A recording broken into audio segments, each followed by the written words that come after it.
आइए बात कर लेते हैं पहली खबर की। पहली खबर है पटना से। विशेष समस्या के कारण शिक्षक शिक्षिकाओं के स्थानांतरण को लेकर शिक्षा विभाग ने 7 श्रेणियां तय कर दी हैं। कैंसर रोगी के अलावा पति पत्नी के साथ साथ बच्चे भी यदि गंभीर रोग से पीड़ित हैं तो उनका भी तबादला हो सकेगा।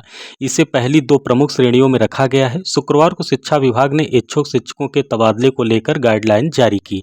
शिक्षकों को पोर्टल पर सभी सूचनाओं को प्रविष्ट करने के बाद अपना अभ्यावेदन भी स्कैन करके अपलोड करना होगा।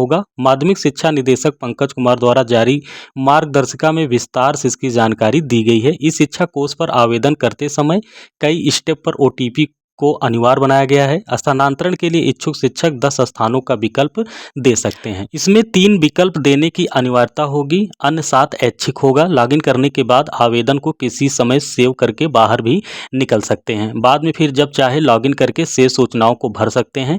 आवेदन में परिवर्तन का भी अवसर मिलेगा। यदि कोई शिक्षक शिक्षिका किसी प्रकार का परिवर्तन करना चाहते हैं तो मॉडिफाई एप्लीकेशन के विकल्प का चयन कर भरे गए आवेदन में ऐच्छिक संशोधन कर सकते हैं। आइए बात कर लेते हैं शिक्षकों के तबादले की जो 7 श्रेणियां तय की गई हैं वो कौन कौन सी श्रेणियां हैं। पहली है असाध्य रोग से पीड़ित, दूसरा है गंभीर रोग से पीड़ित जैसे किडनी रोग, हृदय रोग, लीवर रोग, दिव्यांगता के आधार पर स्वयं नियुक्ति शिक्षक शिक्षिका, और फिर है मानसिक दिव्यांगता, विधवा एवं तलाकशुदा महिला शिक्षिका, पति पत्नी के पदस्थापन के आधार पर शिक्षक शिक्षिका दोनों के लिए, ऐच्छिक स्थान से वर्तमान पदस्थापन की दूरी शिक्षक शिक्षिका दोनों। आइए बात कर लेते हैं दूसरी खबर की। दूसरी खबर है मुख्यमंत्री योगी आदित्यनाथ की अध्यक्षता में लोक भवन में मंत्रिमंडल की बैठक में राज्य में उच्च शिक्षा को मजबूत करने के लिए 2 महत्वपूर्ण फैसले लिए गए हैं।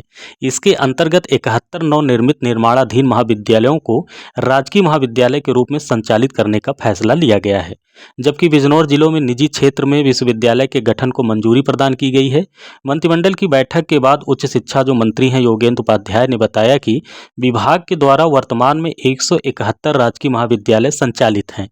इनमें 71 महाविद्यालय नवनिर्मित अथवा निर्माणाधीन हैं। इनमें से 17 संगठक महाविद्यालय के रूप में चयनित थे। पहले इनका संचालन विश्वविद्यालयों द्वारा किया जाता था, लेकिन कुछ दिन पहले विश्वविद्यालयों द्वारा इनके सुचारू संचालन को लेकर असमर्थता जाहिर की गई थी, जिसके बाद ये प्रस्ताव लाया गया है कि 71 महाविद्यालयों का संचालन अब सीधे सीधे राज्य सरकार करेगी। उन्होंने बताया कि अब तक इनमें संविदा के आधार पर लोग रखे जाते थे। अब सभी 71 महाविद्यालयों में 71 प्राचार्य के पद और प्रत्येक महाविद्यालय में 16-16 के आधार पर 1136 सहायक आचार्य के पद और 639 क्लास 3 और 710 क्लास 4 के पद सृजित होंगे। इसमें रोजगार के अवसर मिलेंगे, साथ ही शिक्षा की गुणवत्ता भी बढ़ेगी। आइए बात कर लेते हैं तीसरी खबर यह है कि हाईकोर्ट के आदेश में हस्तक्षेप करने से सुप्रीम कोर्ट ने इनकार करते हुए एक याचिका खारिज कर दी।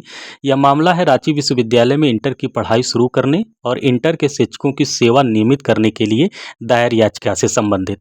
सुप्रीम कोर्ट ने खारिज कर दी है यह याचिका। सुप्रीम कोर्ट ने हाईकोर्ट के आदेश में हस्तक्षेप करने से इनकार करते हुए याचिका खारिज कर दी।